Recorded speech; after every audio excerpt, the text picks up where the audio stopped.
Lomé abritera du 22 au 26 août prochain la 72e session du comité régional de l'OMS Afrique. Une rencontre d'échange, de partage qui a lieu chaque année entre différents acteurs de la santé d'ici et d'ailleurs afin de se pencher sur les défis auxquels est confronté le système sanitaire africain. Il sera notamment question lors de cette rencontre extraordinaire d'aborder tous les aspects de la santé, au rang desquels les maladies transmissibles, les maladies non transmissibles, les épidémies, ainsi que la gestion des services de santé et bien d'autres points. C'est donc dans le but d'annoncer l'événement que cette conférence de presse tenue ce mardi 16 août a eu lieu. Une conférence à travers laquelle des détails ont été donnés sur la dite rencontre. C'est la toute première session qui se tient en mode présentiel. Je dis bien qu'on aura à peu près 400 délégués, sans oublier qu'il y aura 300 autres délégués qui vont suivre ça en mode virtuel. Le choix qui a été porté sur le Togo à l'unanimité est étroitement lié au leadership du chef de l'État et à la réputation dont il jouit sur le continent. De la même façon, c'est en lien avec toute la politique sanitaire qui a été menée au Togo depuis des années. Il y a la définition des politiques, il y a aussi la définition des programmes, l'élaboration du budget qui sera donc approuvé, puis après soumis à l'Assemblée mondiale de l'OMS, sans oublier bien évidemment les besoins spécifiques du continent qui seront abordés sur tous les plans. Au total, ce sont 47 différentes délégations qui sont attendues à cette 72e session qui permettra de mettre en place des politiques adéquates afin de renforcer le système sanitaire africain et revoir les failles de celui-ci. La question des équipements sera également au menu des discussions de cette rencontre avec des innovations prévues. Il y a toute une série d'événements qui sont prévus pour couvrir l'ensemble de tous les piliers du système de santé, que ce soit également la sécurité sanitaire, que ce soit la drépanocytose, que ce soit des maladies non transmissibles comme l'hypertension, le diabète, le cancer. La question de la couverture sanitaire universelle, avec tout ce qui a été fait notamment au Togo et la vision du chef de l'État en la matière, tous ces éléments seront passés au peigne fin en y adjoignant la technologie moderne. C'est ce qui fait qu'il y aura une session spéciale consacrée à l'intelligence artificielle. Tous ces éléments seront l'objet d'échanges de haut niveau avec des experts de tout genre pour voir comment nous allons faire pour avancer. Et le Togo aura à cette occasion à exposer tous ces acquis et à aussi poser des questions aux différents collègues, aux différents partenaires, pour voir là où il y a eu des difficultés, comment faire pour davantage avancer. Dans son discours de circonstance, la représentante de l'OMS Afrique au Togo n'a pas manqué de souligner la volonté des premiers responsables de l'organisation à vouloir, en collaboration avec les États africains, mettre en place des initiatives pour l'amélioration du système sanitaire sur le continent. Elle a par ailleurs exprimé son désir de voir à travers cette rencontre se réaliser l'un des vœux les plus chers à l'OMS, celui d'apporter des solutions concrètes aux défis sanitaires en Afrique et apporter des résultats significatifs en la matière.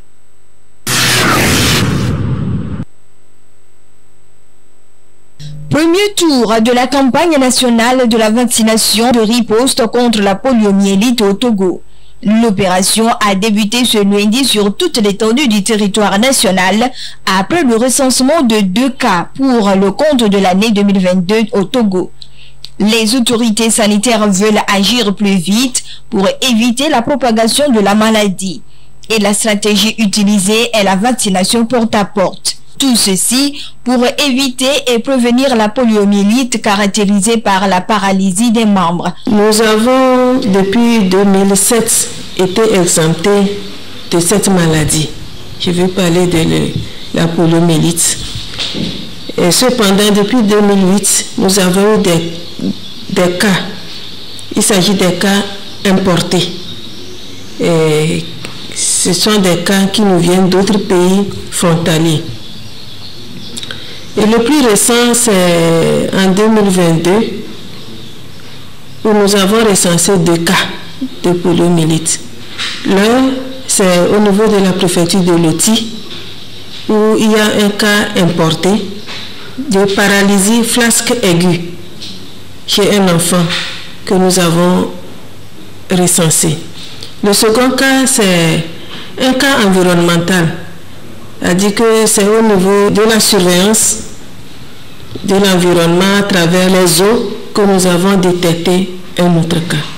Et donc, compte tenu du risque de propagation de cette maladie, il s'avère nécessaire que l'on organise une campagne nationale de vaccination contre la poliomyélite. 0 à 59 mois, parce que c'est les enfants beaucoup plus à risque de développer cette maladie qui se manifeste par une faiblesse des membres. C'est une maladie qui est causée par un virus et qui est transmise à travers les eaux souillées et les aliments contaminés. Cette campagne de vaccination concerne les enfants de 0 à 59 mois.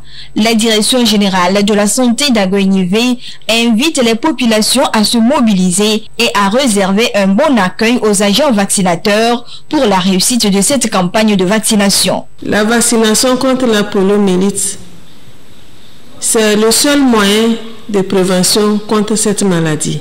Cette maladie n'a pas un traitement. Ces enfants, lorsqu'ils ont cette maladie, soit ils développent la paralysie flasque aiguë des membres supérieurs ou inférieurs, soit ils meurent. Le seul moyen de prévention, c'est la vaccination, qui consiste à administrer 2 gouttes de ce vaccin dans la bouche des enfants de 0 à 59 mois. Nous invitons tous les parents d'enfants et les tuteurs à accueillir favorablement ce message que nous leur envoyons de faire vacciner leurs enfants. La vaccination contre la poliomyélite, c'est 2 gouttes qu'on met dans les bouches des enfants. Mais la vaccination contre la COVID, c'est par injection. Donc il faut que nous sachions mettre la différence. De deux, lorsque nous arrivons, nous disons ce que nous administrons aux enfants ou bien à toute personne. Si c'est la vaccination contre la COVID, nous sommes clairs, nous leur disons c'est la vaccination contre la COVID. Si c'est autre maladie aussi, nous le disons. Vacciner les enfants contre la poliomyélite, c'est renforcer leur système immunitaire et éviter la paralysie des membres. Démarrée lundi, cette campagne de vaccination prend fin jeudi 18 août 2022.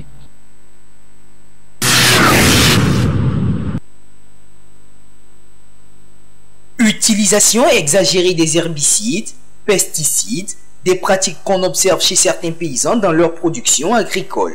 Cette pratique ne respecte pas les normes de l'agriculture biologique et expose les consommateurs à certains risques. D'où la nécessité de privilégier l'agriculture biologique pour assurer le bien-être sanitaire des populations. L'agriculture biologique fait tout pour que l'aspect chimique ne soit pas utilisé pour produire les produits agricoles. Cette agriculture, elle est bien.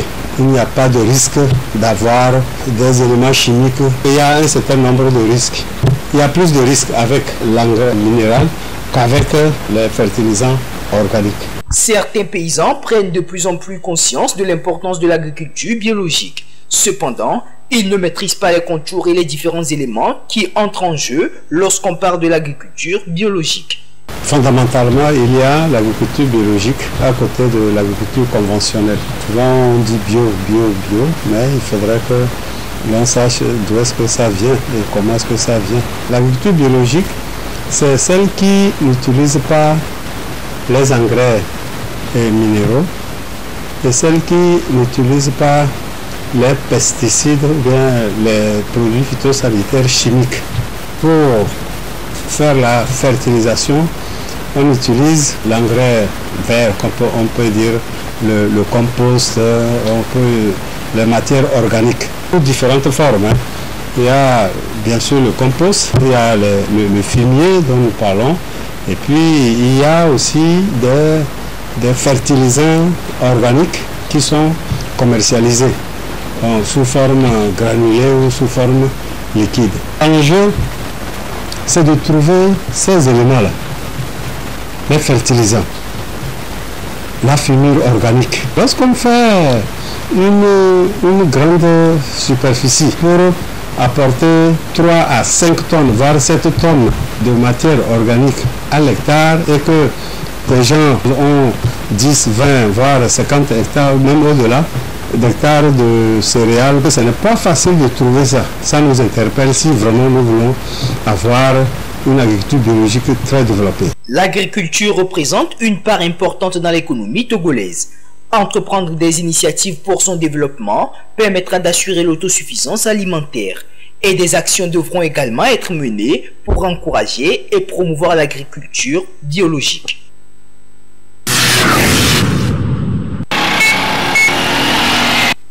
Job de vacances.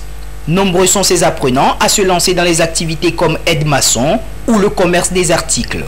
On les retrouve un peu partout dans la capitale, au niveau des marchés, sur les routes, dans les coins et recoins des quartiers.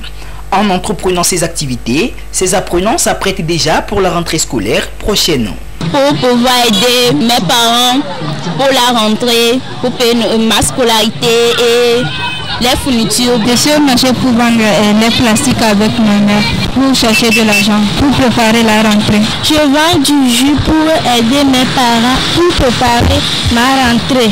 C'est important pour ces élèves de préparer leur rentrée en s'adonnant à plusieurs activités. Mais cette aventure n'est pas tout à fait facile et aisée, avec des risques. D'où la nécessité d'avoir un œil regardant en encadrant ses enfants pour éviter toute situation désagréable. Quand nous prenons le commerce et que je vois des filles avec des étalages sur la tête se promener dans la ville pour aller vendre, c'est bien, nous l'avons fait. Mais là où il y a le danger, c'est quand ces filles-là vont revenir à la fin avec des grossesses, parce que c'est le sujet du moment, avec des grossesses. Et pourquoi des grossesses? Parce que peut-être dans la rue, elle rencontre un homme qui lui dit « Ah, combien tu vends ça? Ah, je vais acheter beaucoup, viens chez moi à la maison pour que je l'achète. » Avec une idée derrière. Et quand les filles y vont, soit elles sont violées, soit elles sont amadouées. Celles qui s'en sortent avec les dettes, on dira que elles auront appris pour la prochaine fois. Il y a aussi celles qu'on ne retrouve pas, où la fille a carrément disparu. Que tu vends quoi, je ne sais pas, qui n'a pas besoin qu'on rentre dans une chambre pour aller vendre ça. Il y a aussi les garçons, les feux rouges où les enfants se faufilent parmi les véhicules avec souvent le risque des accidents. Quand on va aussi en stage, c'est très bien pour se familiariser avec le monde de l'entreprise pendant les vacances. Quand on veut aller travailler avec quelqu'un, si c'est dans une boutique, dans une entreprise, prendre soin qu'il y ait peut-être un petit papier pour dire si à la fin on n'est pas bien payé ou bien on n'est pas payé, on pourrait se plaindre parce que c'est un contrat. Les élèves ne doivent pas également abandonner ou oublier leur cahier. Certains sont conscients du défi qui les attend à la rentrée prochaine. Je suis heureuse de pouvoir travailler ensemble avec mes camarades. J'aime toutes les matières, la cuisine, la peinture. Je suis venue ici pour à la fois m'amuser, lire, faire plein d'activités. Je suis venue dans cette bibliothèque pour lire parce que ça m'apporte de nouvelles connaissances, de nouvelles recherches, pour que ça puisse m'aider durant mon année scolaire. Rendre utile les vacances, c'est éviter l'ennui et la paresse pendant cette période. De même, les parents sont invités à surveiller leurs enfants.